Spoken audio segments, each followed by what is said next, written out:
Good morning, Kenya. This is Kenya News Alert, and I'm your host, Zulfa Karibu Sana. This is a Tuesday at January 2025, where we are so happy because the abductees have been released. After the women of Kenya decided to go and pray, they have been released, yes? So I have my co-host today. Let them introduce themselves. Hello guys, Felix Andrew here. Welcome to the show. Zulfa. Yes. What do you have for us today? Okay, so today I have a lot. We are so grateful for everything that has happened. And leo tunadiscusia ya kwamba wakina Kibet, wakina Billy, wakina Kivuli, and everyone, that he was involved get released. Sindio? Get released and aki jamani tunafurahia. Lakini swali ni, okay, good, they have been released, but is that justice? Is that justice enough for their family? Is that justice? That is a question we're asking our viewers today. Do you think that is justice? Unajua acha nikuambie Zulfa. Uwezi bishana na ndovu Uwezi bishana na ndovu kufanya mambo. So, cha muhimu hapa hawa vijana washakuwa released. And truly, everybody understands what happened. Hiyo justice yenyewe unaenda kutafuta kwa serikali. Unaona? Mimi ninaona as long as walikuja wakiwafiti hata kama walipigwa. Wache tu Mungu. Let me tell you something, yes? Ni kweli, unavyosema ni kweli. But tunafaa kweli kwa country ambayo eti sasa you just get kidnapped na as long as tumereleasiwa hakuna investigation ya why were you kidnapped, because let me tell you, the lives of these people have changed. They will never be the same. These people are traumatized and these are young people. Let me tell you, it is not easy what they went through. I was listening to some interview and they were saying, okay, tukiwa sisi Christmas, these people were being tortured. Kama Billy Mwangi amesema, I was whipped in a dark room, the same thing that the Kitengela boys went through. So when you say that ati wanafaa tu eti waachie tu Mungu, jamani, sawa lakini hila, where is the justice for these people? Okay? But sasa according to your information, okay, me siwezi sema like you have no information, but the point is now nani anaenda kuwasaidia ama where are they going to get that justice from? Me, I think they should get justice though. No problem. Justice pia ni essential. In fact, ni kama basic need to anybody. Justice ni kitu ingine ya muhimu sana kwa mwananchi. Yes. But mwenye ataiskuma hadi wakwe compensated na hiyo justice mzuri ako wapi na itakuwa nani? Wajua question ndio hiyo mimi. That is a question I'm going to ask and we're going to get into that. But for now, mnatupata kwenye Instagram, mnatupata kwenye Facebook, mnatupata kwenye TikTok, mnatupata WhatsApp. Unaweza tupigia simu directly pale kwenye screen yako kuna namba. Chukua hiyo namba, ibonyeze, sawa Alafu nao tunaingia kwenye kuchambua magazeti and that is tunasema kuna magavana wataka maseneta kukataa formula ya kugawa mapato and serikali yasema imeweka mikakati ya Raila kushinda wenyekiti. Wanasema Kibet Bull asema atapunguza matumizi ya mitandao ya kijamii. Okay, let us get into it. Yes, hii Taifa Leo. So mfumo mpya, this is magavana wakataa. So mfumo mpya wa ugavi wa mapato kwa county uliopendekezwa tume ya ugavi wa mapato CRA unakabiliwa na upinzani kutoka kwa magavana huku ukisubiri kuidhinishwa na seneti. Baadhi ya wakuu wa kaunti wamewasiliana na maseneta wa bunge kuwataka wakatae formula iliyopendekezwa kugawa shilingi bilioni 417 billion kwa kaunti ya mwaka wa kifedha wa mwaka huu and 2026. Katika formula iliyopendekezwa, CRA imepunguza idadi ya vigezo vinavyopaswa kuzingatiwa katika kugawia kaunti pesa kutoka 8 hadi 5 pekee. Formula mpya ya CRA inasisitiza idadi ya watu huku ikiondoa vigezo vitatu muhimu vya afya, kilimo, barabara katika formula ya sasa ya ugavi wa mapato. Okay? So zaidi ya nusu ya county 47 zitapata mgao wa chini iwapo iwapo formula iliyopendekezwa ya CRA itaidhinishwa na bunge. Iwapo bunge haitatengeneza pesa zaidi kwa county zitakazoadhiriwa, Kitui, Kakamega na Narok ni baadhi ya county ambazo zitapunguziwa mgao. Do you think that is really good for the government to reduce the money ambayo watu wanapewa kwa county? Kama for example Machakos County ama Kajiado County ama Nairobi County used to be given like 30 billion ifanye shughuli, sasa igawiwe ipewe 15. Do you think that is good? Hiyo pesa nyingine inaenda wapi? Sasa hiyo ndio swali. Hilo ndio swali. Mbona wapunguze pesa na mali zinaenda hatujajua maybe okay, wakati walisema wapunguze, what was the reason behind it? Sasa reason sasa si ndio hiyo magavana wasema msenta wakataa hiyo shughuli. Sawa, hapa wapeni reason. The reason inasemekana eti some things kuna vitu ambazo wata nini anymore.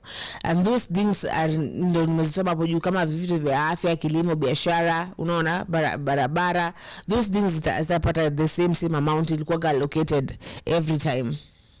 So that and more hapa kwenye Taifa Leo. If you want to know more of that, you go to kwenye Taifa Leo. So Kibet, Kibet was one of those people that were abducted, yes? Amesema that Roger used to be so active on X. Roger endo mwenye ile meme ya Kasongo, si ndio? Amesema sasa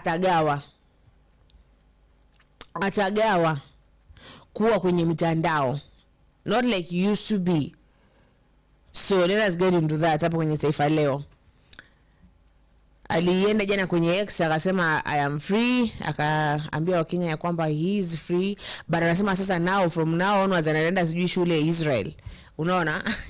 So mchoraji vibonzo Gideon Kibet almaarufu Kibet Bull aliachiliwa huru Jumatatu baada ya kutekwa nyara jijini Nairobi mwezi jana. Alisema atapunguza shughuli zake katika mitandao ya kijamii. Akizungumza baada ya kuachiliwa,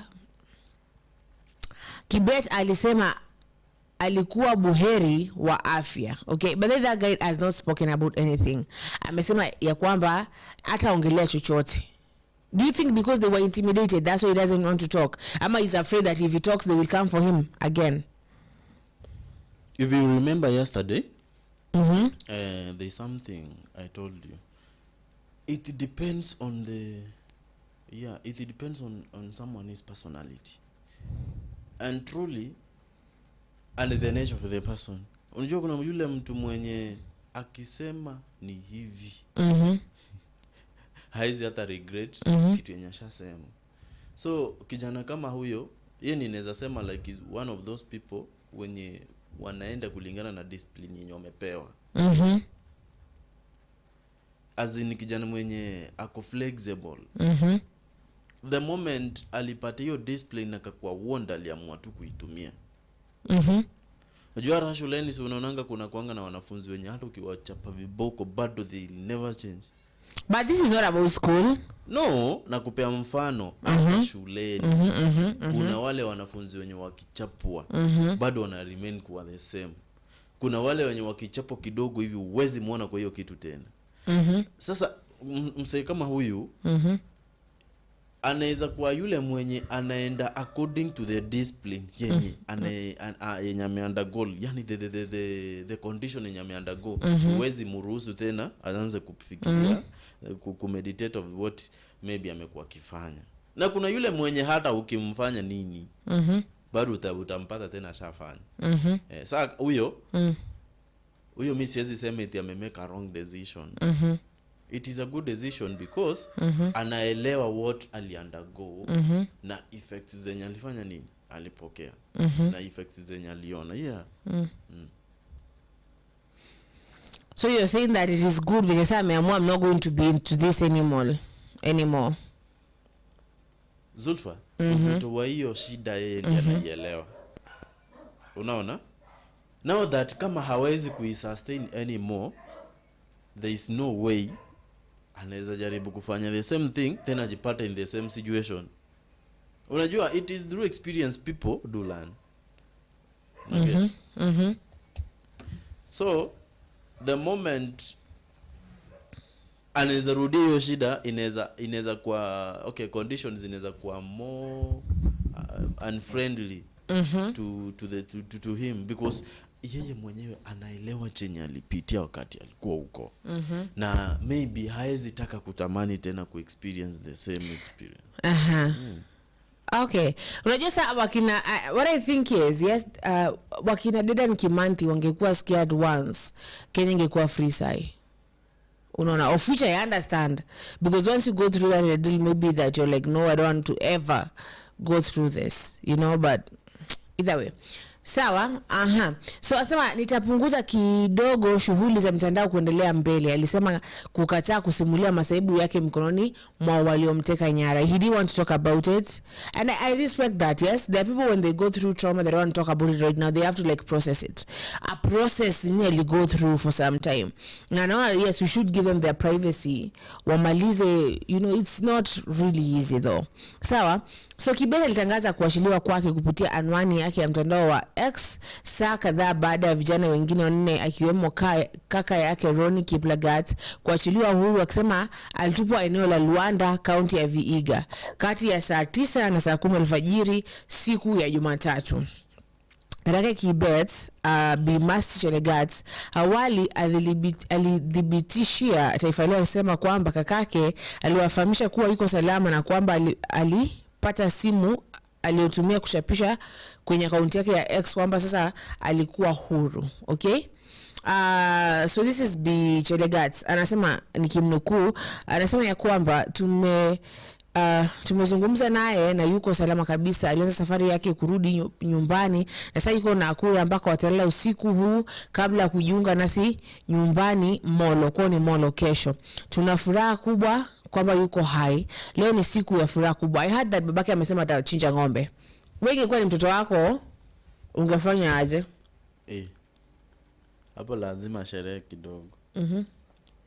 Zulfa, si rahisi, haikuangi rahisi ukiona one of you hayupo tena na mtawaimuona akipumua. So wakati unaona mtu kama huyo amerudi nyumbani na mahali amekuwa ni mahali the environment is not friendly na kama more hostile. I think the best thing I can do kwanza ni kushukuru Mungu kwa kasherehe kidogo bwana. Sherehe muhimu. Sherehe kidogo bwana. At least kushukuru na kupiga asante. Na hata yeye ajue vile kwa more valued. If possible, kama maybe alikosea, anaweza pata ka lesson hapo ile design yenye watu wamechangamka kumpokea, ile design yenye watu wamefurahia kumwona akiwa huru. At least ajisikie, na nikoshua si rahisi upate hata akijidharau. Hata amini yenyewe mimi ni mtu mwenye ni mwenye ninapendwa yani. Okay, so that is that. Yes. So naona pale kwenye YouTube wanasema good morning, Peter Kimani anasema good morning Zulfa and Felix, hope mko fine. Tuko poa kabisa. Ama Felix uko aje? Shukran Peter. Thank you so much bro. Okay. So anasema anaendelea. Anasema kwamba my guys Kibet release and abduction is in questions, 1,000 questions. Let me tell you, that guy Peter, that guy amekataa kuongea kabisa. I'm going to respect that because obviously it wasn't easy for him and I'm going to respect request yake ya kwamba yeye hataki kuongelea hiyo situation, but kuna maswali mengi, and the question I'm asking people right now is, do you think that it is justice just because they've been released nyumbani? Is it justice? Inafaa tu ifike hapo ni baki, oh, they have gotten released, now that is that, now that is that, now justice has happened. That is not justice. These people should tell us where they were, because if we want to avoid more of our youths getting kidnapped and taken to places that we don't know, they should speak up. Maybe they should tell us where they were, what went down. Ama mnaonaje watu jamani? Because I don't think that is justice. It is not justice at all. At all. Sababu yani, when you really think about it, we are not in a good state. We are not. We really ain't. And if these guys don't speak up and they keep quiet, unajua naambiangwa nasema kama nini? Speak about it. Maybe when you speak about it, it will help someone else. So if when they ill, you know, maybe they could talk about it, and we could avoid that more of this and many people getting kidnapped. That is my opinion. Abo Mr. Felix, unafikiriaje? Yes. Usemayo ni kweli. Kwanza kuna kitu yenye umejaribu kuguza hapo. Kuhusiana na kutotamka yale aliyoyaona. Zulfa, unajua kuna kitu kingine simple unaweza fanya hicho kitu kiclaim la maisha yako kabisa. So uboy ashafanya nini? The person amechukua very good decision yenye mimi siwezi ona kama kuna ubaya wowote akijaribu kustick on it. Please do it if you think it is right for you. But the truth is yote yenye mulikuwa mnajaribu kufanya ni mazuri. Hao wenye wamebaki huku nje wasaidie kidogo juu mshajaribu mwalimu nawe. So kutamka kwako wachi kwe ni holiday ulienda. Ama ni aje? No, ati sasa unataka tena atamke tena rudi huko. Let me tell you me there's one thing that I usually believe in, yes? Like it has the worst has already happened. Yeah, sawa? The worst thing has already happened. Sawa? Like you've already gone through it, you know? Well, talk about it, write a book about it.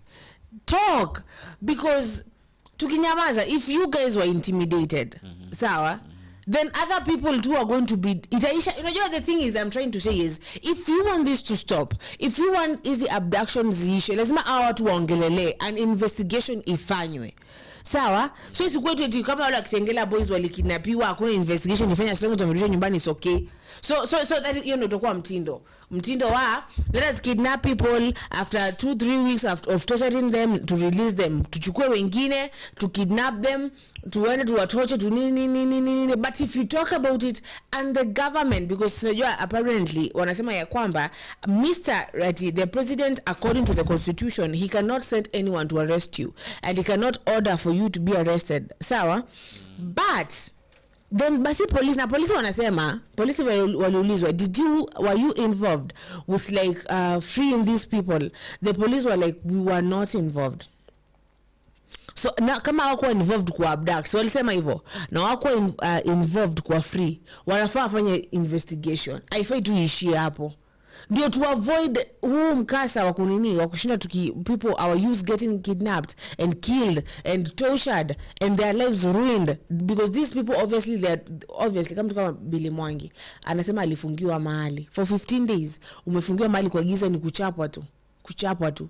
That is emotional, psychological, physical torture. Sio rahisi Zulfa. Tuende kwenye kuna hii ya serikali yasema imeweka mikakati ya Raila kushinda wenyekiti wa AUC. This is Taifa Leo, people. This is Taifa Leo. The question we are asking, is it justice? Eti you amereleasiwa kwao ama wanafaa kufanywa investigation tujue to stop this? So that is a question today here from Kenya News Alert. Ukitupata kwenye mtandao yetu ya Twitter, Instagram, WhatsApp, TikTok, and on WhatsApp, and also you can just contact us like calling us. Yes, so serikali imetangaza kuwa imepanga waziri mkuu wa zamani Raila Odinga katika azma ya kuwania wenyekiti wa tume ya muungano wa Afrika AUC, huku kampeni zikiingia kipindi cha lala salama. So they are finishing the elections. Yes. So katibu wa masuala ya nchi za kigeni Dr.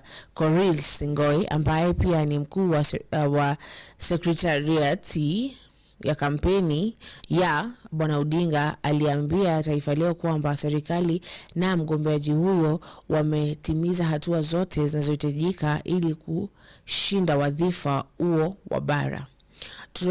Tukimnukuu Dr. Siongei, anasema tunaendelea vizuri kama unavyojua. Tumetembea nchi zote tukiwa na ujumbe wa wazi wa kuungwa mkono na majibu yamekuwa ya kutia moyo. Tumeona rais, mkuu wa mawaziri Musalia Mudavadi na mgombeaji mwenyewe wamekuwa na ziara katika maeneo mbalimbali wakisaka kura. Okay? So do you think that Mr. Raila is going to win that? Raila's got a very good potential, by the way. And the probability the probability of him to win is very high, because he has got all the qualities needed to sit to be a chair of that seat, in fact to take that seat, you see. And Raila has got a very good experience, political experience, that will enable him to run that program smoothly. Raila anaweza win. Raila anaweza win.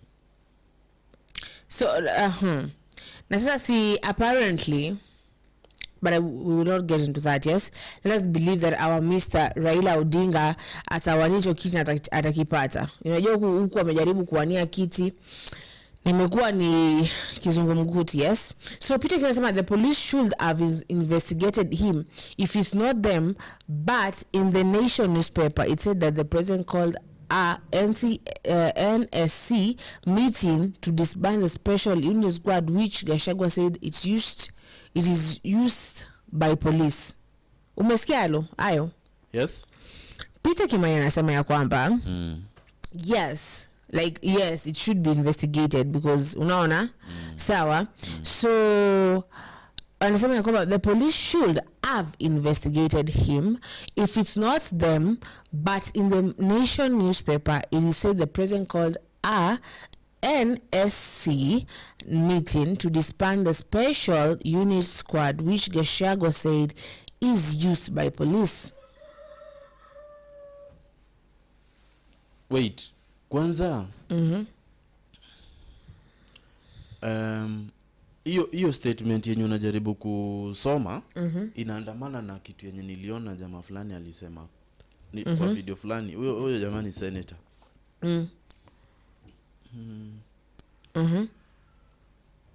If possible, Kenya ukiendelea kukuwa na hizi vitu zenye watu wanakuja wanachukuliwa silently, inaweza bring up national security threat, whereby there will be some threatening aspects zenye zitafanya hata magangs waanze kuundwa. Magangs waanze vitu kama magangs zitengenezwe zenye zinaweza kuja zina kidnap mtu, watu wanaiona normal kama ni police, kumbe si poli. Meaning if this issue if this issue is not going to be if this issue is not going to be addressed and really dealt with, it will be very, very dangerous to the country. Kwa sababu the police officers are going now to get a very, very hard time, because some of the individuals are going to make some gangs which are illegal and start doing the same things. Sasa watu wao wanadhani ni government, kumbe si government. the government. So it will be very very good enough if this program can be totally abandoned. Mtu akitaka kuarestiwa mkuja tu roho safi kiwa na uniform, mfanye nini? Uni arrest. Yes. So that the moment raia wanaona gari ikikuja ikishika mtu wakiingishwa ndani ya gari na kupelekwa, na kuna mtu ambaye tunatambua hapo, tunachukua gari tunachoma kitu kama hiyo. Ama wana pea watu viboko kweli kweli marungu, unaona? So hii design yenye maybe polisi wanaweza kuwa wanatumia hiyo formula, hiyo itakuwa threat kwa national security. Yeah. Okay, let me tell you something. Mali Kenya imeanza kukua sasa. Right now it is like getting so dangerous. Like, yani, sometimes I look at Kenya right now and I'm like, I used to see these things happening in Congo. I used to hear these things in BBC radio, and these things are not happening in Kenya. Ni vitu za Syria, ni vitu vya kuwape Nigeria, man. Si vitu za kuwape in Kenya. Hizi vitu za Uganda. Hizi ni vitu za sijui wapi. And right now it is happening right here before my own eyes. And I'm even getting ashamed to even be Kenyan, because what? Na mkisema ya kwamba hao vijana wanyamaze, we will continue like this is what is going. Hii ndio utakuwa mtindo utakuwa ni huu. It is not good, you guys. Yes, these people are home. Yes, these people are So Peter Kimani anasema ya kwamba Raila can win the seat because even Museveni told him that NSC, National Security Council meeting. Unasikia Yes. Aliambiwa ya kwamba kupata kile kitakuwa ngumu. Kupata kile kiti kia AUC itakuwa ngumu, But let us hope for the best, yes. Ama? Unajua, what we are supposed to remember is that hata yule mwenye anaenda kucompete na Raila, si eti amezaliwa kutoka dunia nyingine so ako so unique. No. The point here is that all the qualities of good leadership that are needed, all the documents which are needed, if possible, Raila konazo zote. Na maybe ameonyesha like your potential akonayo, huwezi jua. Yes, hiyo kiti ni ngumu kwa sababu competition ndio iko tight, si ndio? But haimaanishi eti haiwezi win. What if ukikesha asubuhi usiamke upate yeye ndio sasa ako kwa hiyo kiti? Huyo mwenye alimwambia eti si rahisi kuipata. Alimwambia hivi, ameendelea. Peter Kimani ameendelea, amesema Raila was told by Museveni that Uganda alone can't make him chair of AU. Even South Africa president has been warned by South African people not to vote for Raila because he never condemns abduction. You understand? People are watching Kenya right now. Like, people are really... Yeah. Hiyo pia inaweza changia sababu unajua president anaongoza watu. Na watu ndio boss wa president. So if watu wa South Africa wanakataza inakaa shame. Yeah, because like they waited for you. Come on, to represent Africa. Now you can't even condemn abduction in your own country. Then why should we trust you that shit? I think that is the question, yes? Hapo sasa ndio maybe hapa watu wanafika wanajichomea. Wanasahau kuzima moto yenye iko kwao.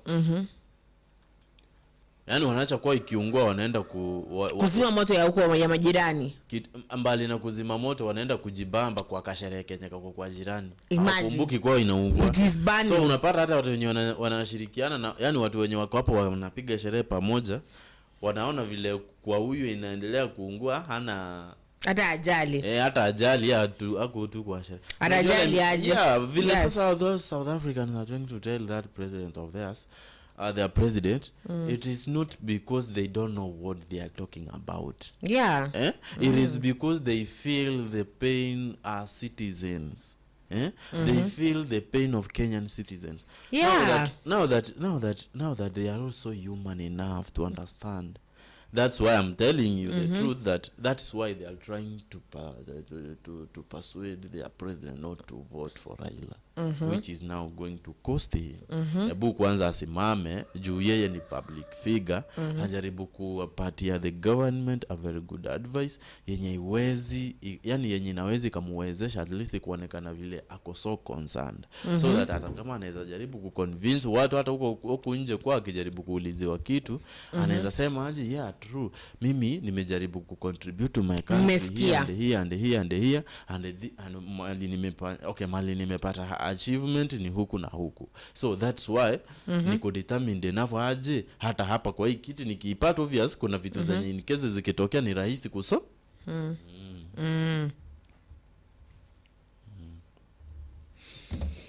So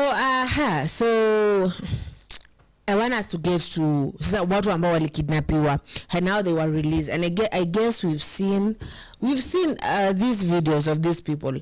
Kuna yule Kivuli, sawa, Peter Kivuli. Let me tell you, Peter Kivuli hata venye Kibeta anaongea ametetemeka. Kivuli hasn't spoken. Kivuli alikuwa amenyamaza wakati huo wote, you know. Kivuli alikuwa pale, only his lawyers were talking. Peter Kimani anaongezea, anasema ya kwamba Djibouti candidate is a Muslim with 21 country and also has advantage that talk French. He needs 3 countries to win an election. Remember, South Sudan won't vote. Sawa? So huyo ambaye wako pamoja pale, I think maybe he could, but you understand? We are hoping for Raila because unajua vitu vingi vile vimemkosa, si ndio? So the thing I'm trying to say is yes, that Kivuli hasn't spoken. Sawa? Kwa wale watu ambao wamekidnapiwa, Kivuli amenyamaza.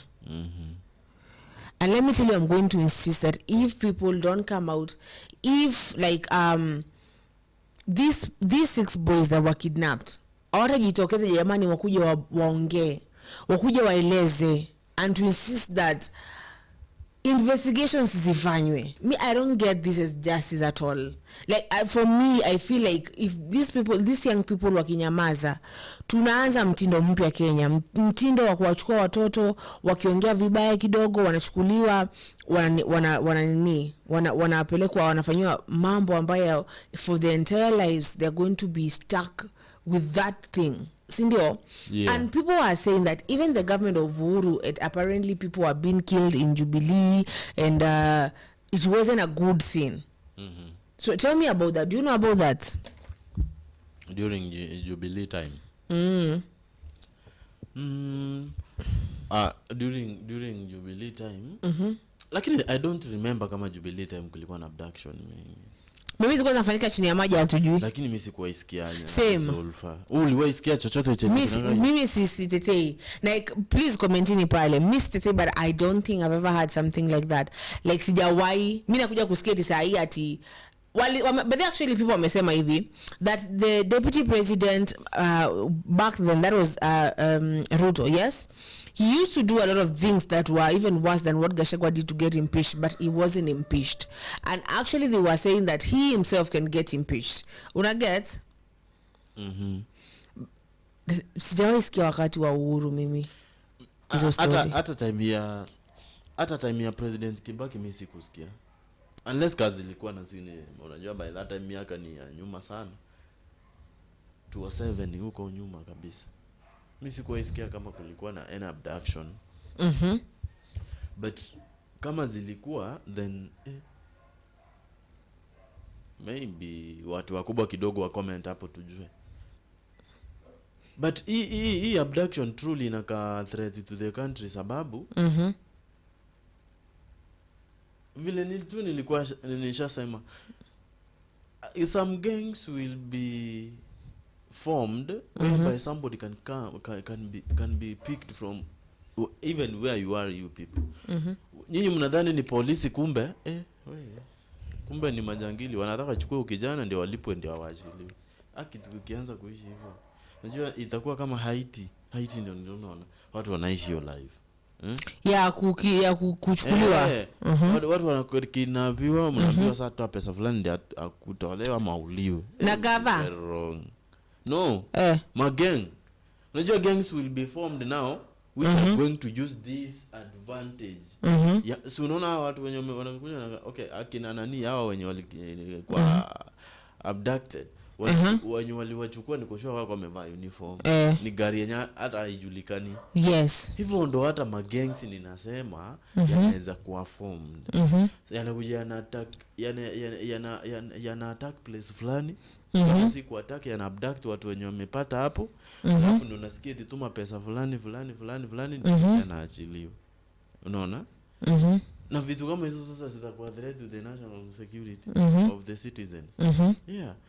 Mimi niliwatch documentary fulani mali Haitian citizens wana complain like we live by the grace of God. Pana hiyo isifike hapa Kenya. Wacha grace of God to bebe to create developed country. Unajua hata Senator Okech Eddie Okech amesema yani hizi abductions zikiendelea hivi we are losing Kenya. We are losing everything that is for Kenya. Tukiendelea hivi ambapo tunapoendelea, let me tell you, we are going to lose Kenya. We are going to become like us. Yani just a trash country. Country ambayo hata revenues zitateremka because tourists watakuja huko ambapo watu wanaget kidnapped kweli. They won't come back here. What do you think? Felix? What do you think about that? What do you think? Because if these abductions continue, if we continue on this same road ya kidogo nikiongea hapa jamani nimepotea school wiki 2 wiki 3 nimepotea jamani ama wewe umepotea. Do you let me tell you something? I walk home, yes, and every time I see a car I'm like this could be the day. This could be the day. Unaona?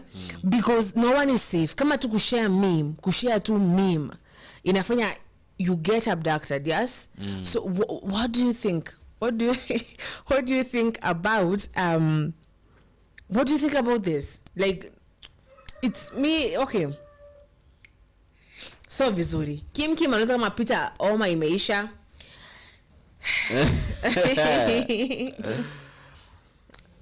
Ati Peter Oma imeisha. Peter tuambie Oma imeisha. Jana kidogo bado sauti alivyopiga sauti ilikuwa vizuri lakini I don't know. Yes. Alikuwa na strain. Yeah. Sasa hebu mjibu Kim. Oma ya Peter sidhani kama ambaye imeisha sababu jana alipiga simu after show ukapata bado sauti yake iko na mgurumo so maybe bado haijaisha lakini he can tell you sababu tulimwambia anywe tangawizi na ndimu so acha kujibu mwenyewe. Sasa nakulikuwa nakuuliza Felix, sawa?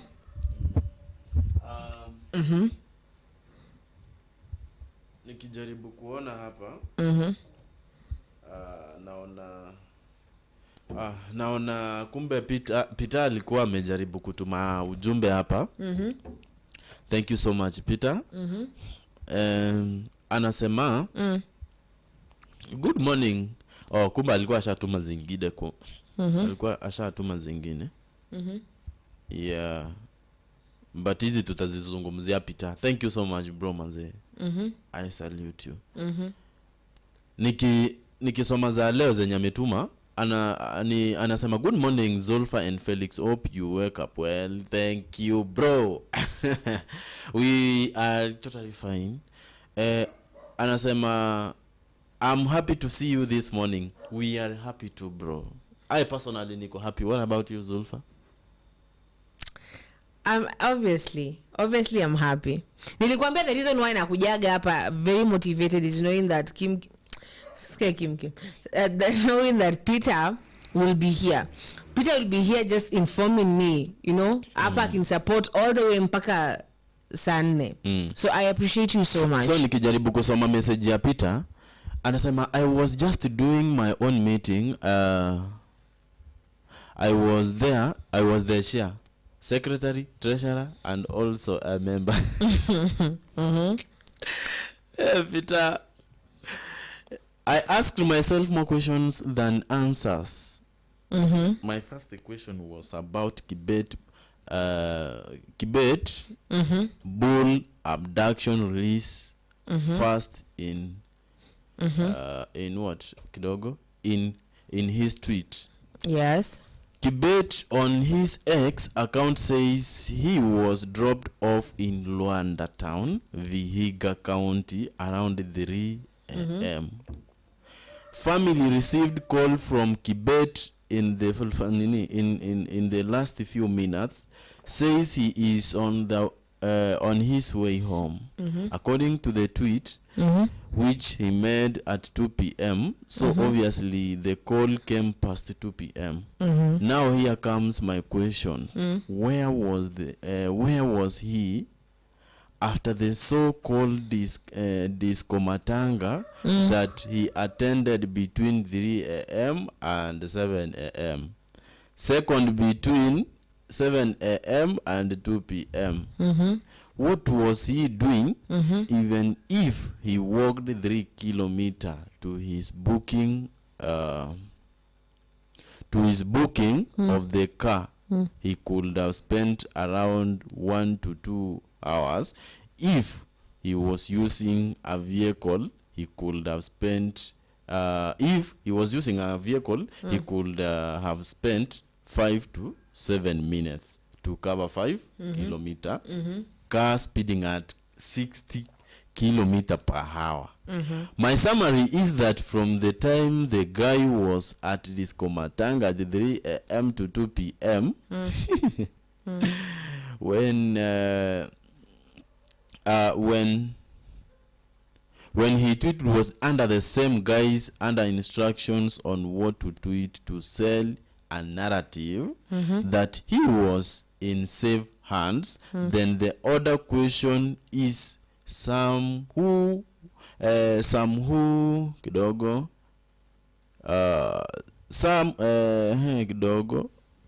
there is some some who were said to be abducted at Kikuyu constituency last minute was seen with Omtata at KICC office and then found near Omtata County, Vihiga.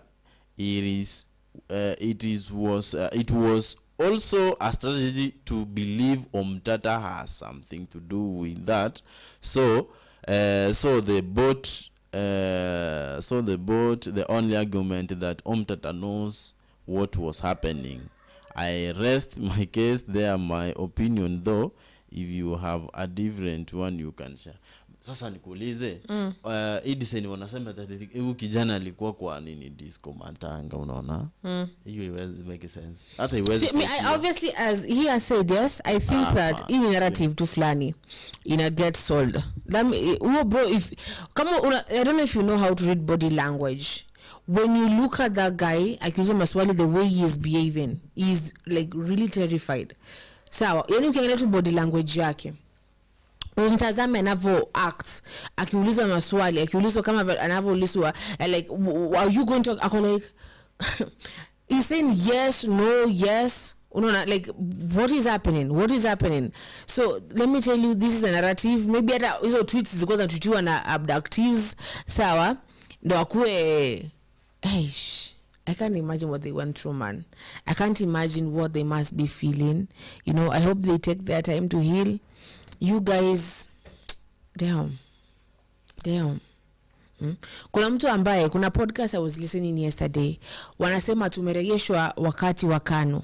Do you know wakati wa KANU what used to happen? It used to be like a really, really bad state, and we are going back there. So I see that Peter Kimani masema, it is very arrogant, MP saying that Jubilee government was doing the abduction. My question is, are they in competition with previous government in abduction or what? Also, dare ask, was the Shungwa Ruto in? What does that mean, Peter? Okay, but that is one thing. I have listened to that interview too, Peter, and these people saying that hata pia wakati wa Jubilee people were being killed, people were being abducted. Is it like a competition now? And kama people have been abducted wakati wa Jubilee, why don't we know about it? Ama ilikuwa inafanywa chini ya maji, unapata hatuwezi jua, una get Peter anaambia Kim that ako almost sawa, and also Peter Kim anasema thanks guys, I'm almost okay. Asante sana. We are praying for you, Peter. We are just hoping that you're going to be good enough to call us, utuambie vizuri, ushare your opinions. Unajua kutype venye Felix anasema kutype ina take a lot of time, but maybe talking inakuja directly live to us. Yes, so Mr. Felix. Yes. So do you think venye uo Peter amesema maybe this hii yote ni orchestrated story ya ibaki inakaa bro okay, shouldn't be laughing, but inakaa bro man Kibet ameambiwa vitu nyingi, ameambiwa bro toke ex kwanza, sawa, tusikuone mtandaoni kabisa, ulenge hiyo story, na amekubalia hayo mastori. Kivuli, nimekwambia Kivuli hata hajabonga, mtu anaongea ni Billy Mwangi anasema yeye alifungiwa kwa room alichapwa, wale wengine bado hatuja get kusikia story zao, sawa. But sasa well, is Kenya the same now? Will Kenya be ever be the same now? Ever? Because me I feel like no, kuna boundaries ambazo tumecross ambazo sijui tutaweza, we will ever come back to them, si ndio? Ni ukweli. Okay, but mimi according to my view, the best thing we can do, wacha kwanza tushughulikie ballot if possible, na tusivote kwa sababu ya hasira, by the way. Unaweza vote kwa sababu ya hasira, useme as long as tu vote mtu yote, as long as tutoe mtu, bado upate mwenye unaingisha sasa ndiye anakaa mbaya zaidi, unaona? We make fair judgment zenye zitatu guide vizuri. In fact nikijaribu kuangalia vizuri, kitu yenye inaletanga hasara kubwa ni hasira. What if upate kuna what if you find that there was some of the best leaders that we ignored last year because not last year, last election, because we just decided to vote because we were in our moods. So we should be very careful and vote wisely. Nikirejea kwa hii mambo ya vijana wenye walikuwa abducted, Zulfa, yes, it is very hard. It is very hard truly.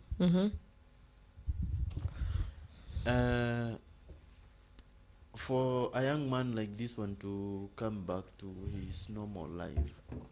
Do you think it will ever be the same? Iwezi. Unajua wakati nafikia mahali mtu anaizi rudi kwa mtandao vile alikuwa freely.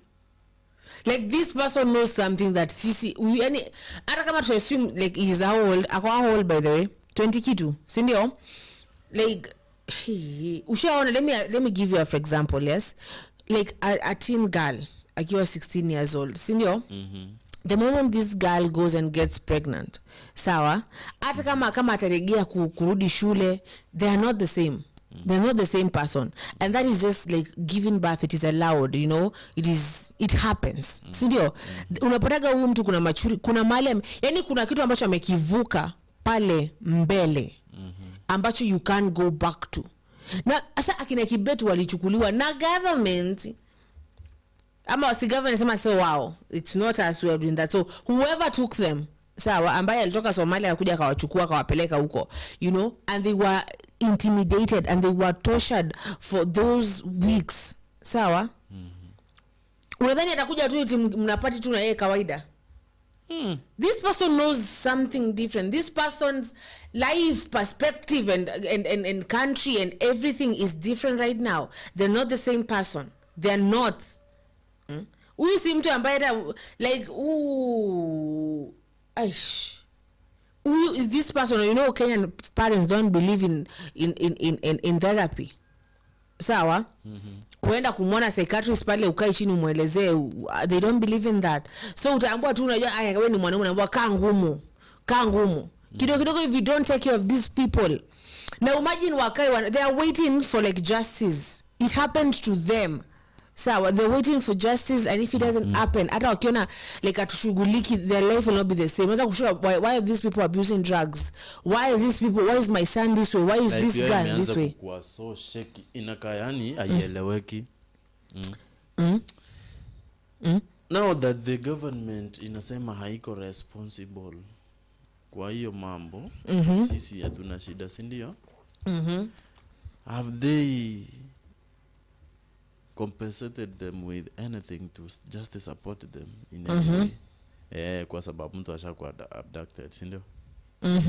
Ashakuwa tortured. Sasa government ime play role gani tangu apatikane basi? Exactly.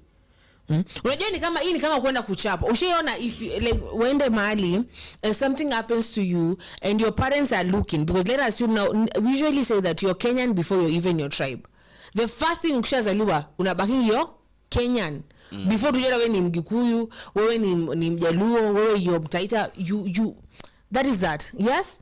So this is now these guys, they are watching to see what the government is going to do, because the government mesema see wow, so then now it is ni confusing ni kitu.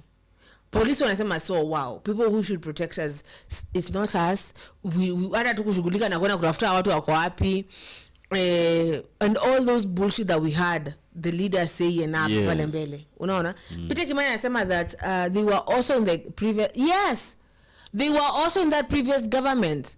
So what is happening? So wametoka tabia mbaya za government nyingine wameleta kwenye hii government sasa, alafu zinavuka tu zikipita. Sababu akisema Jubilee also was kidnapping people and throwing them in River Yala and killing them. So that gives them the right to start killing us too. Lakini hiyo kitu ni kweli. Nilisikia by the way like 20 bodies were removed from nini, sijui 20 ama 30. Hao that walikuwa wamefanya nini? We don't know. Hata maybe walikuwa wamepost vitu kwa social media. Hatujui. Sababu wanasema ni si government, wanasema ni a government ya huko. So we jamani, it's not good. Like being in Kenya right now is just like sijui nitasemaje. It's not nini. It's not good. It's not good at all. Because if it is a blame game now, so okay, so wamekuja, we have seen them, and now this government wameanza kusema, so you know, actually nimesikia kuna interview ambayo I think Rapita we are talking with on the same thing, yes, like kuna wanasema ya kwamba Mungiki wameamshwa. I don't know if you heard that. Ati Mungiki wameamshwa? Yes, sababu Mainanjenga ameonekana huku, but they do know Mainanjenga huku mali tupo.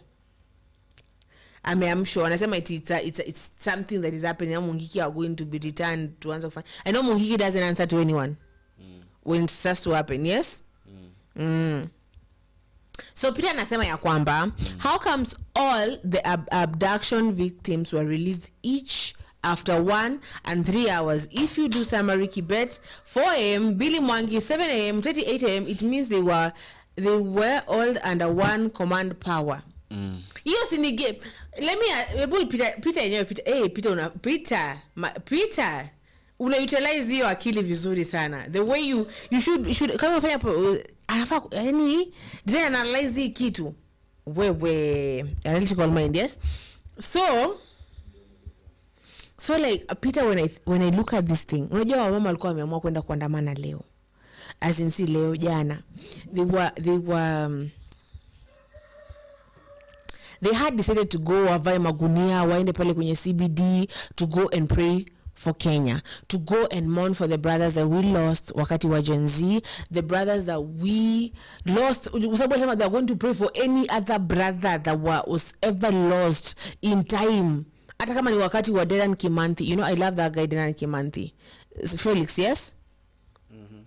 Because when you look at the way Dedan Kimathi fought for this country, and I'm not saying that any other tribes didn't fight, we all fought for Kenya to be free from the colonial whatever era, but we were going to mourn yesterday, and then these people wanaanza kureleasiwa like Like, what is that? What? Yani, when you look at it, and nini. And also, kuna mtu ambaye amesema, like Mr. Sudi standing before Kenya and saying that there is no one-term president. Na hata mkivote aje. What does that mean? Mkituambia, do we really have democracy when you're standing there and telling us that hata mkivote, unaona mnavote nini? Bado lazima achukue mwaka ingine. What is that, by the way, Felix? Kwanza nikuulize. Ilikuwa lazima lazima mtu okay, unajua hii design yenye mtu anaongoza nchi for 10 years haikuwa imeshonewa eti lazima ndio 10 years. Sawa? Nani alika lazima? You could be a one-term president. Let me tell you, unapata mtu ashakuwa elected first nini election. Unashtukia ameongoza hiyo miaka yote 10.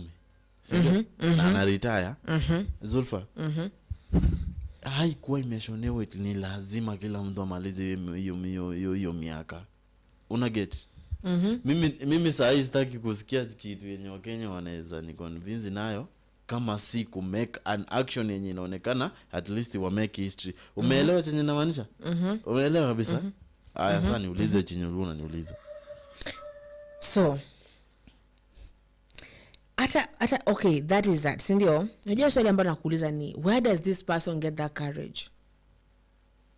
Lekana tufichi, because unajua kuvote ya mwananchi ndio inafaa kumata. Afichi ako like in fact atuliza, umesikia wapi weti president ana rule one term? Watamfanya nini ataingia ingine? What let me think straight. That shows that like acha nikuambie hiyo statement kama hiyo inaonyesha like wananchi hawana say kwa hii kitu. Ni mbonge msibonge ana come through. Meaning vote msivote ana come through. Meaning hata hizi kura zenye watu wanapiganga, it's useless. They are just there to satisfy, just for the sake of. Unajua kuna mwalimu ambaye alituambia democracy ni kitu ambayo tunaambiwa hii tunayo but hatuna. It's just like unaambia mtoto mdogo mdogo utakula nini? Democracy ingekuwa alafu mtu asimame mbele ya watu kusema kitu gani? Angesema. Sababu you know, this teacher told me that was like democracy is like the way you ask a child utakula nini, anakuambia mama mtakula kuku, alafu uko like kula sukuma. Unaona? You just ask, it's nothing, it's not there, it's just why law is a cruel mistress. It's what we have nothing, and I don't know what we're going to do, sawa, because if that person has alisema hivi na tatafuta hiyo speech wakati kwa show, alisema ya kwamba that, let me in fact I want to quote him directly what he said angekwa acha Murkomen venye amekwa kuwa CS wa interior, angekwa tu siku 3. Unasikia? Siku 3 hao vijana ambao wanaongea hizo vitu hawangeongea tena. Oni yeye anasema, I'm quoting him and we shall search for that speech. Kimani anasema kwamba the problem is Kenyan, when opposition is in bed with the government, opposition already sasa ishaingia huko, wamepewa vyo huko ndani. Hatuna opposition Kenya right now, hakuna, sawa? And sasa utaenda kuoppose aje na unakula fiti? Hai, unajua there must be people who are for Kenya, like they must, like lazima kukuwe na watu ambao they are just for Kenya. They are not for money, they are not for political gains, they're just for the country. They're just for this country, because ukiendelea hivi in 10 years in your vision 2038 Africa. Unajua cha nikwambie, hao vile wako hapo ndani hivyo, they are just there and they are wameshiba. You cannot expect them to stand and address the nation on the way forward and what people are supposed to do. Kwa sababu wako ndani pia, na furthermore wanalishwa vizuri. In fact maybe unaweza pata wanalishwa vizuri hata kuliko wenye wako ndani ya government sasa. Yani wale wenye government, kwa mfano wa MPs wenye waliingia na hiyo party. So usi expect like watu kama hao watu wanaweza wapatia hopes. But the fact is A moment will come where maybe our country itakuwa delivered from this power of What moment? Which moment is that? Ile siku yenye kila mtu atakuwa na kura yake, alafu na yule mwenye atakuwa IBC. Sasa kama unasikia wanasema ya kwamba hata ukiwa na hiyo kura, hata mkisema, so unajua Gen Z walisema what you're going to do now is we're going to vote differently. So they like whether you vote or you don't vote, my dear, Mr. Ruto is back. Whether you like, oh, you have nothing to say, my dear, wewe unabonga tu, bonga. Unasema jibonge tu, but it's not going to happen. So I'm going to finish to say, anasema kwamba anasema the problem is the Kenya, when opposition is in bed with government, we lose the country. So Senator Eddie was out of order listening to Senator Onyoka, ODM MP. Have become government praise team. Unasikia? What wa ODM sa wana praise government? People who, what is happening? Are we becoming a one party state? Sasa already ishakuwa basi, ishakuwa already. Zulfa ishakuwa sababu opposition si wameanza kuisupport. They are praising the government now. Yes. Ishakuwa. And we will do nothing. So anaendelea anasema ya kwamba anasema Maina said they are under DP Kindiki command. Sawa? Zilfa, you are another. What have I said now? Why Peter? Ebu nieleze why. So like, me, I don't get. Let me tell you, I look at Kenya right now and I'm like, damn. Wait, Peter anamaanisha nini hapa? Sijui. Another? Itungati is what? Ama ni general mtu. Peter tuweke wazi tuelewe vizuri. Yani it's so sad. It's so sad. Sababu saa hii What? So we continue, Felix. Ani nile nilikuwa nataka nijue vile Peter anasema Zulfa you. No, he's going to comment. Ata comment tu aseme, we continue tu.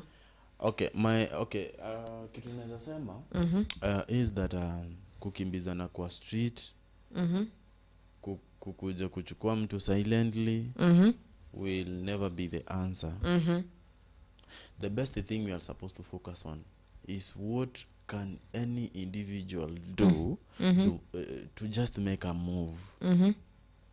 Unajua vile nimeketi hivi hapa hivi kwa hii microphone yenye niko nayo na nibaki hapa nikirusha kitu yoyote huko kwa mlango, ama mtu aenda yake kitu huko kwa mlango, ikuwe pesa ikuwe nini, haiwezi jilete jifikishe kwangu. Lazima ni make a move ya kuenda towards that money ndio niipate. So the best thing people should know is that tunafaa kutafuta means. Mbali na kutafuta means, manze, tunafaa tuwe na means, unaona? Zenye at least una make a move na unaona umemove. Na government yenyewe imake a move. Ione some of the actions zenye inafaa kufanya at least zikuwe friendly kwa mwananchi, so that mwananchi enjoy country yake. Najua si vizuri ukipata kila mtu anahama Kenya kikimbia sijui ni wapi eti kwa sababu anaenda kutafuta kazi. Eti sasa watu wameenda sijui ni wapi Qatar nini kufanya nursing. Kufanya home care, kufanya vinini na nini. Kwa sababu the country where they come from is not friendly. Let me tell you the truth, my people. We are in one of the best countries ever. Only that some of the individuals wenye wanajiconsider ndo wanaiangusha. Sasa, how are we going to make a simple move if the government won't be so easy to us? Okay. So oh my God. So So Peter Kimani anasema, as Sudi read the constitution, the president is elected in 5 years, renewable once according to what did you to do what you did to your people. Sindio, that statement by Sudi should be summoned in NCC. Those remarks are a lack of respect. It is true. That is what I'm trying to say, Peter. Like, hiyo courage mtu anatoa wapi? Hiyo courage ya kutuambia kwamba that whatever we do, like see, our vote, the question is, Felix, yes? The vote of the citizen should make a difference, yes? And that is what people said. People said wakati wa 2027 watajihami na kura, alafu watakwenda kwenye kupiga kura, and they will, that is when now they will fight Mr. Ruto, the government and this regime, sindio? And then now Mr. Sudi comes and speaks that way, and we are like, why? Ndio maana yule alikuwa anasema that is being so insensitive. So insensitive. Kwani Kenya ni chama? What is that? Hapana, hiyo doesn't make sense. It doesn't make sense. Kenya si shamba la mtu. Kenya mtu yani unajua mimi nilikuwa namsikiza Mr. Sudi. Sawa? Nikakuwa like, you look at things and you're like, what? Like, huyu mtu anaongea aje tu hivyo? Like,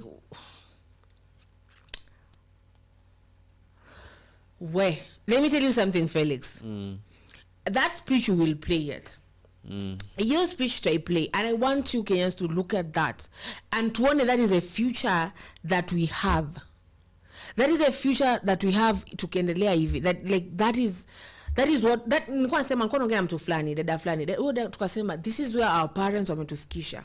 Kwa kuvote na emotions, kwa kuvote sababu unamjua yule, sababu yule amefanya hivi, sijui na si kitu amefanya ncha serikali, ni kitu tu amefanya huku, just because you know each other, because I don't know, sijui huko, sijui alikuwa ni mtoto wa Sio Kimao, sijui alikuwa ni mtoto wa sijui wa nani. You know, that is why you're voting for them. Mmetoka kwenye situation right now. That's why it's just Felix. Yes. Na Peter Kimani anasema Zulfa anasema Peter anasema Zulfa Itungati is not a bad name, means patriotic. Or in Gikuyu. Thank you. Sawa, unajua sasa nimeweza kama ni jina ya mtu. Sawa? It sounds like someone is named by the way. Yeah, I thought it's someone named Itungati. So Itungati is being patriotic. I am. Let me tell you, I am for Kenya. Like, I am for Kenya. That's why naangalia videos zingine I just cry because I don't get it, Felix. Una feel. Na feeling like that pain, and I'm like, sijui, you know, what can I do? Like, what? So,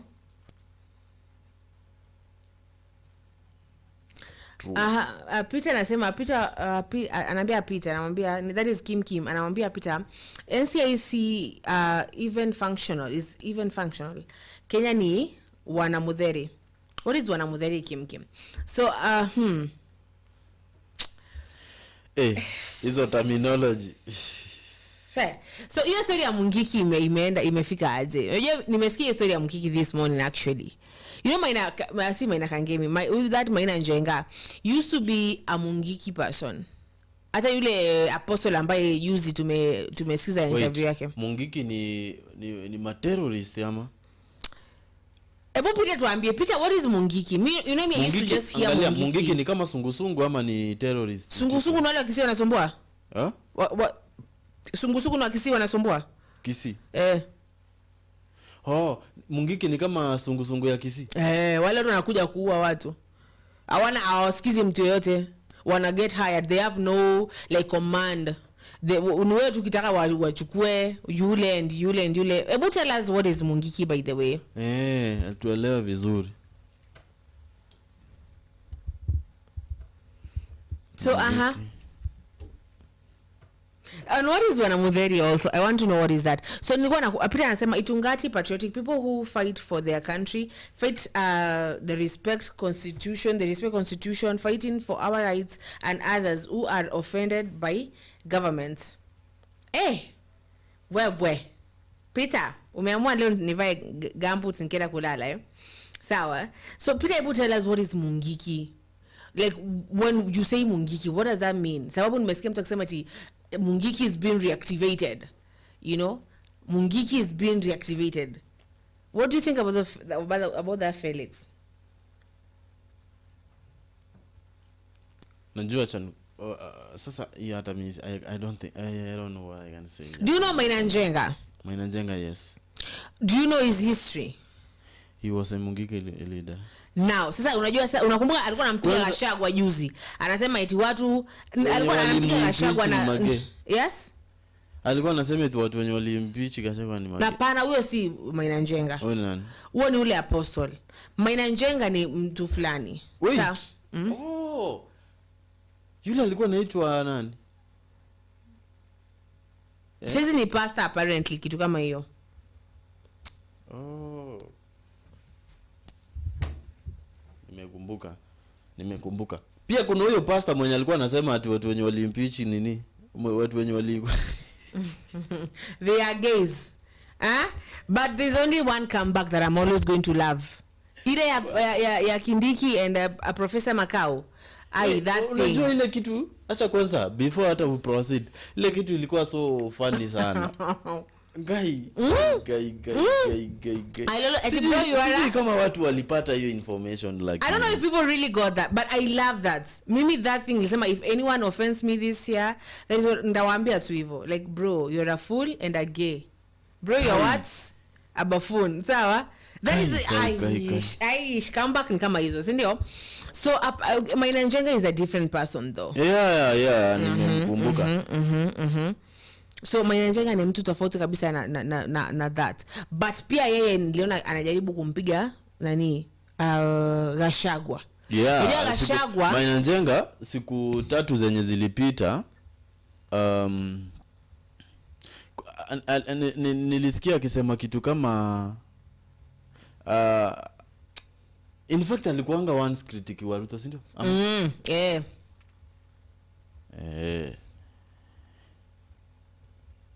Lakini saa hii Maandamano is now the president, is greatest defender of Ruto and the Ruto regime.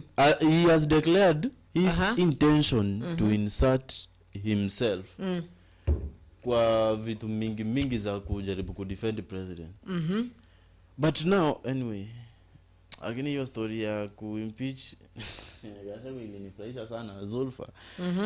Na kwanza ile comment yenye aliambia nani? Yule USA anakaa yule professor. Yule professor anaitwa nani? Peter Makau. Yule mwenye ali Yes, anaitwa Makau Mutua. That is nini? Peter, that is Makau Mutua. Makau Mutua ndo alimwambia ya kwamba it is a vengeful man.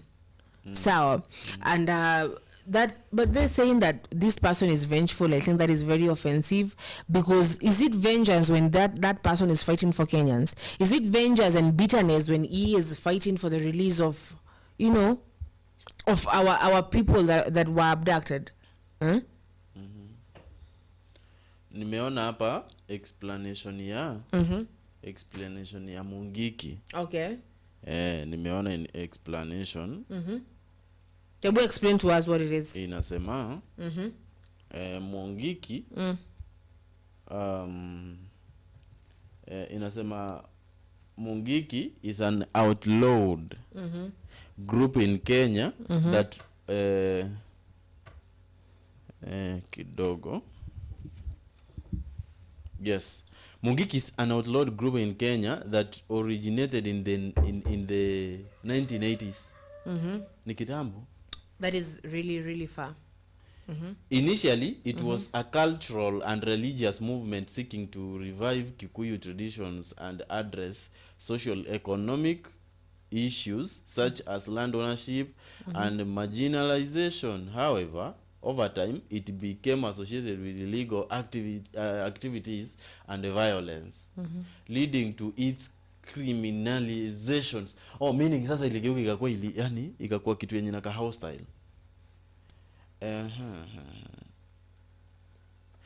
The reason why they are considered bad is while the group's original goals were not in inherently harmful, their methods and activities have often has often involved in extortion, forcing people to pay for services such as water and protection.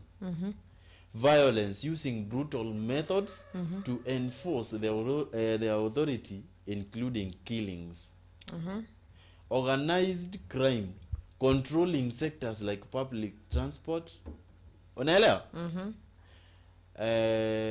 through intimidation. Political manipulation, political manipulation, Yes.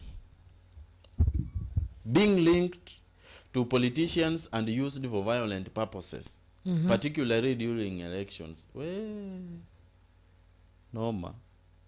Not all members may be inherently bad people.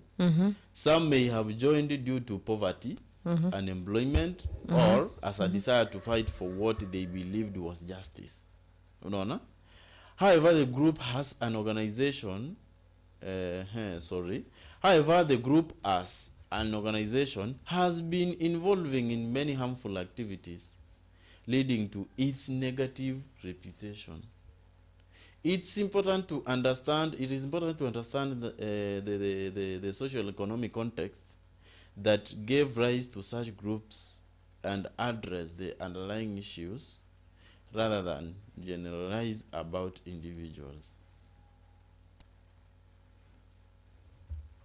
Unaelewa? Yes. So Mungiki ilianzishwa tu kama organization mzuri, Then ilikuwa na role in the society, in the Kikuyu society, which was effective positively, you Yes, see? yes. Lakini sasa ikafika some of the individuals started using advantage wrongly.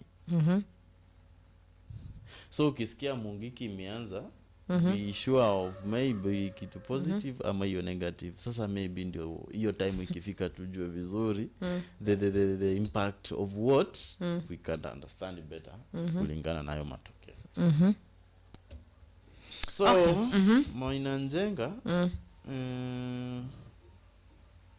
I remember back when yes, I was in this boarding school. Sawa, si nilikuwa mega boarding nikiwa class 1. So I went to I transferred from that boarding to another. And then I met this lady, her name was Mary, but people used to call her Mary. Sawa. So Mary used to be like my dad. But usikie budawa kwa Mungiki. And ukisikia hivyo ukisikia hivyo unapata umesurrender all the sweets zenye everything you have, you know. I remember, let me tell you, niko na scar kwa shingo. Sawa? What dem alininyonga? Let me tell you, because I tried to stand up for myself and that girl was like, unacheza na mimi. Na babangu ish. Hata kama nikanyonga aje, you can't do anything. Let me tell you, Mary, I don't know where Mary is right now. Sawa? But Mary used to be like a terrorist in school. So pale Peter Kimani anasema ya kwamba it's like the one Felix is talking about. Gachagua was trended for that, and he even deleted the tweet later. Professor Makau went mute after Gachagua tweeted. Let me tell you, your comeback out of bonga tena. Hata mtu kwa hivyo, your comeback mimi ni nice. Ile ni kali. Kwanza na vile yule pastor, uliita aje yule pastor? Unajua majina ya nani? Yule pastor simkumbuki, apostle someone. I don't remember that name. Sijui ni Nguna man something, I don't know. Yes. Jina yake linafanana na hii yenye niliconfuse na umse. Hadi nikauita mtu mwenye hata si pastor. I'm very sorry to the audience. So, nilikuwa nasema hivi. Ile explanation yenye yule pastor alipeana. That all the MPs when you wali vote an impeachment, okay, when you wali impeach nani? Mr. Gachagua. Alafu nikijaribu kukumbuka kuna mwenye amemkomentia kutoka USA. Alafu Gachagua mwenyewe aka reply I will never forget that. Asema bro. No, asema you are a fool and a gay. Bro, you are a buffoon. Like what? Mimi nataka nifunze hizo comebacks man. Aish. You need that thing should trend forever. Niko na hiyo, I will never delete that. Mpaka umwaka uishe, because baada ya alikuwa amekam too personal. hata yeye sababu tumemsikia yule Gachagua yuko pale akitetea akisema oh you know let us release these people, let us do this. Okay, it might seem he is bitter because unajua hata sasa for example if I break up with someone right now and I go out there and I said say unajua mtu alikuwa ananipiga, unajua mtu alikuwa ananinyima kitu fulani, unajua mtu people say nasema huyo mtu asha move on, tuseme huyo mtu ameshaoa mtu, maybe they are married now, people will be like you're bitter. But it is not bitterness. I might be talking the truth. Maybe now later you'll start kama sasa Kindiki after ile coffee alipigwa na Faruka ameanza kuunderstand kumbe main wife alikuwa anasema ukweli, hakuwa anadanganya, alikuwa na that was true. But the moment that Gachagua was talking about it seemed like no, asemi ukweli ni bitterness until now we are seeing it. Si ndio? Noma sana. Ni mambo ni manoma sana. Anyway, unless if you have something to add. So we are going to finish. Yes, do you have anything to say before we finish? Mimi ninasema aje? Wacha kila mtu ajaribu kujituma. Alafu na government ikuwe na ile roho ya utu. Iache watoto, iache mandugu zetu wajibonge, waji express. Hii story ya kuna wazazi wengi wenye saa hii wanategemea hao vijana vibaya sana. Unapata kijana ametoka kazi usiku amechoka tu, ako hapo hivyo, ako kwa simu anajaribu kuimagine vile life inampeleka mbio, unapata ametype juu kwa sababu ya emotions. Sasa emotions zinafanya mtu tena anakuwa abducted. But let's say that this thing is not going to happen anymore. Please, wacha tuishi kwa amani. Kenya ni yetu sisi wote. Kenya si ya wenye wanakuja na Subaru. Hiyo Subaru ni ya muda, na hata ukifo huwezi zikwa nayo. Mtu mwingine tofauti ndiye ataienjoy. So tusieke our interest mbele sana, tukiforget like us we have a lot of things we need to do to change our country. Aki ndugu zetu mahali mupo, msiofie maybe kuongea chenye kiko ndani yako, but usitumie matusi sana. But complain, raise your issue, and so that mwenzako akitoa the same issue, mwenzako the same issue, mwingine another issue, ukipata like watu wamekuwa wengi wenye wako na shida fulani, alafu watakuwa na one thing in common, ni rahisi your voice isikike. Ama niaje Zulfa? It is true. Everything that you're saying is true, my dear. Nasoma comment ya nani ya Kipita Kimani as we finish. Yes. Anasema in Gachagua's speech on Sunday he explained what happened during the sex. It was started in good intentions but minor diverted the main issues, and that's why Bishop said withdraw from it. So that speech tutaisikiza kwenye show ya pili ambayo nisema nasi, okay? So you guys are Kenya News Alert, iko kwenye Instagram, iko kwenye Twitter, iko kwenye TikTok and WhatsApp and every other platform. Sawa? And soon it will be a national TV. I am your host, House of Zulfa. Nipate kwenye TikTok, kwenye Instagram, kwenye Facebook, everywhere, okay? And thank you so much for tuning in. Thank you, Peter. Thank you, Kim. Thank you for always being here for us. And now we're going to finish. You have anything else to say? Just to say your name and we wrap up. We call it only saying that I love you guys. Continue watching our morning tea show. And in fact, let me hope you people, I'm hoping that we are going to start engaging virtually if possible, and this program will help many.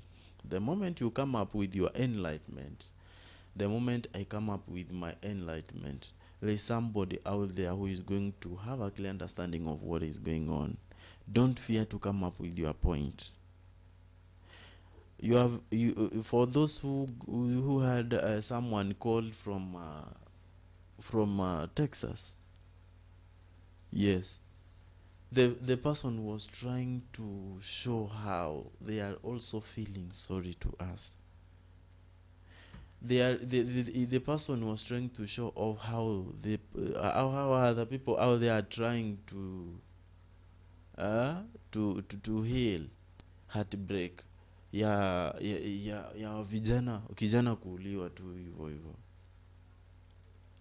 hizi vitu si rahisi, but ina depend tu sasa vile maybe tutakuwa tumeka imani yetu aje kwa Mungu. So let's be together here, and every day as from 8 to 10 at Kenya News Alert TV. You are welcome. My name is Felix Andrew. Plains and Felix everywhere. Thank you so much.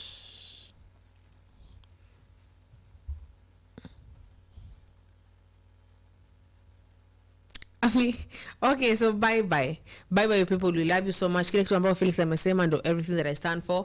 We must fight for Kenya. We must be so solidar to Kenya. Thank you so much, and tupatane wakati wa Sema Nasi hapa kwenye Kenya News Alerts. I love you so much, you people, so much. You know, Kenya is my first love, and we're gonna die for Kenya. Sindio Felix? Ni ukweli. Aya, bye.